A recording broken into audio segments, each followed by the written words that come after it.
ഇത്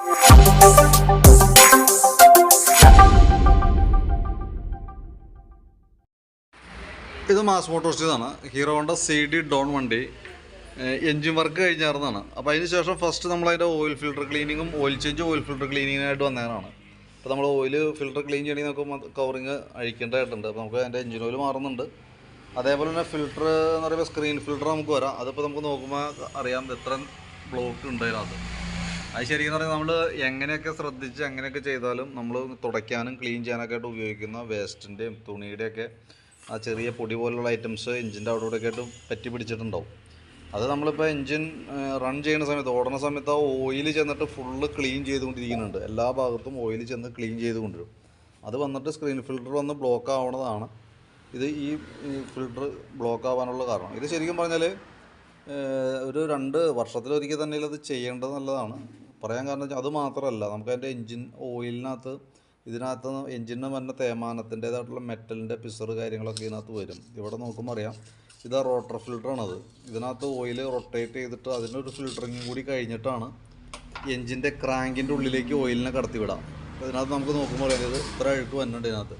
അത് ശരിക്കും പറഞ്ഞ ഒരു ഗ്രൈൻഡിങ് പേസ്റ്റിൻ്റെ ഒരു ഫലം ചെയ്യുന്ന ഒരു സംഭവമാണ് ആ വന്നത്. അപ്പോൾ അതും ഈ പറഞ്ഞ രീതിക്ക് ഇടയ്ക്ക് നമ്മൾ അഴിച്ച് ക്ലീൻ ചെയ്യുന്ന കൂട്ടത്തിൽ റോട്ടർ ഫിൽട്ടറൊക്കെ ഒന്ന് ക്ലീൻ ചെയ്ത് കയറ്റുകയാണെന്നുണ്ടെങ്കിൽ എൻജിൻ ലൈഫ് മാക്സിമം നമുക്ക് ഉപയോഗിക്കാൻ കിട്ടും. ഇതിപ്പോൾ വർഷത്തിലൊരിക്കൽ ചെയ്താൽ മതി. എൻജിൻ വർക്ക് കഴിഞ്ഞ് കഴിഞ്ഞാൽ നിർബന്ധമായിട്ട് നമ്മൾ ചെയ്യേണ്ട ഒരു വർക്കാണത്, ഓയിൽ ഫിൽട്ടർ ക്ലീനിങ് വിത്ത് റോട്ടർ ഫിൽട്ടർ ക്ലീനിങ് എന്നുള്ളത്. അപ്പോൾ അതിന് വേണ്ടി നമ്മൾ അഴിച്ചേക്കണമാണ്. അപ്പോൾ നമ്മളത് കൂട്ടത്തിൽ കൂടെ ചെയ്തു പോകുന്നുണ്ട്. അപ്പോൾ നമുക്കൊരു വാറണ്ടി പീരീഡിലുള്ള ബാക്കിയത്തെ മറ്റ് സർവീസുകളും കൂടി കൃത്യമായിട്ട് ചെയ്യാനായിട്ട് ശ്രദ്ധിക്കുക. അത് ഓരോ 4 മാസം കൂടുമ്പോഴാണ് വന്നത്. അപ്പോൾ അതിൻ്റെ ഡീറ്റെയിൽസൊക്കെ നമ്മൾ ഓൾറെഡി നമ്മൾ ഡീറ്റെയിൽസ് പറഞ്ഞിട്ടുണ്ട്, ഷെയർ ചെയ്തിട്ടുണ്ട്. പിന്നെ അതേപോലെ തന്നെ നമുക്ക് അതിൻ്റെ ഇൻഡിക്കേറ്റർ ബാക്ക് സൈഡിലത്തെ കംപ്ലയിൻറ്റ് ഉണ്ടായിരുന്നു, അത് ചേഞ്ച് ചെയ്യണ ദിവസം പറഞ്ഞിട്ടുണ്ട്. അത് നമുക്കിപ്പോൾ മാറ്റി വയ്ക്കുമ്പോൾ പുതിയ മോഡലിലേക്ക് കൺവേർട്ട് ചെയ്യാൻ പറഞ്ഞിട്ടുണ്ട്. നമ്മൾ ആ രീതിയിലേക്ക് വെച്ചിട്ടുണ്ട് കേട്ടോ. അതിനകത്ത് ലെഫ്റ്റ് സൈഡിൽ ഇൻഡിക്കേറ്റർ വരുമ്പോൾ 199 രൂപ നമുക്ക് അതിൻ്റെ കോസ്റ്റ് വരാം. റൈറ്റ് സൈഡിലേക്ക് വരുമ്പോഴത്തേക്ക് 205 രൂപ തന്നെ. എന്ന് പറഞ്ഞാൽ ഗ്ലാസ് വൈറ്റ് ടൈപ്പ് ഗ്ലാസ് വരാം. അപ്പോൾ നമുക്ക് ആ കൂട്ടത്തിൽ കൂടെ അതിൻ്റെ ഉള്ളിൽ തന്നെ ആ ബൾബ് ഇത് വൈറ്റ് ഗ്ലാസ് ആയതുകൊണ്ട് തന്നെ ബൾബ് യെല്ലോ കളറിലുള്ള ബൾബ്, ഓറഞ്ച് കളർ ബൾബാണ്. അതുകൂടി നമ്മൾ സെറ്റ് ചെയ്യേണ്ടതായിട്ട് വരും.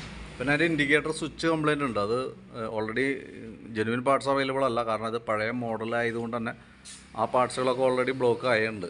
കമ്പനി പ്രൊഡക്ഷനില്ല. അപ്പോൾ പുറമെ എവിടെയെങ്കിലും നമുക്ക് അറേഞ്ച് ചെയ്യാൻ പറ്റുമെന്നുണ്ടെങ്കിൽ ലോക്കൽ പാർട്സ് അറേഞ്ച് ചെയ്ത് നമുക്ക് സെറ്റ് ചെയ്യാം. അതാണ് അവൈലബിൾ ആയിട്ടുള്ളൂ, ഒറിജിനൽ കിട്ടില്ല. അപ്പോൾ അതുകൊണ്ട് അത് അവൈലബിൾ ആണെന്നുണ്ടെങ്കിൽ നമ്മൾ അതും കൂടി കൂട്ടത്തിൽ കൂടെ മാറ്റി റീസെറ്റ് ആക്കാം കേട്ടോ. അത്രയും കേസാണ് മെയിനായിട്ട് പറഞ്ഞേക്കുന്നത്.